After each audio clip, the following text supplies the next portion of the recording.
siis nimittäin jokainen imitaattori on joskus nimittäin harjoitellut sellaisiakin henkilöitä, jotka ovat erittäin paljon televisiossa, kuten esimerkiksi allekirjoittanut eli Pasasen Pertti eli Spete.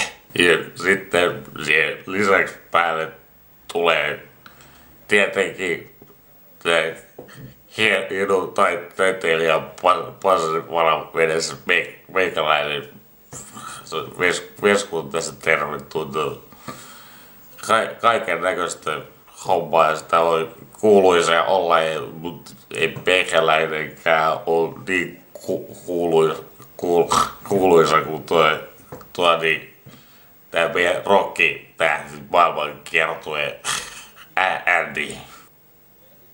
Joo, kiitos. Täytyy kyllä sanoa, että vaikka meitsikin on kiertänyt maailmaa ympäri, niin Suomessakin meikäläinen on ehkä vaan semmonen satuhahmo.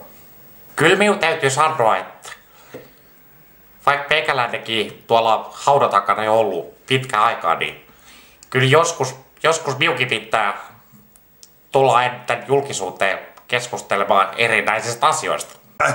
Hello, what are you doing? Hello world. This is my greetings from California. I'm shooting a new movie. It's an action movie, and I'm the hero of the movie. Kautta minun likaisten varpaisteni minä en tiedä mikä noita ihmisotuuksia oikein vaivaa. Tuokin äskeinen heppu oli aivan jostain muusta planeetasta. Tai ainakin jostain eri maasta.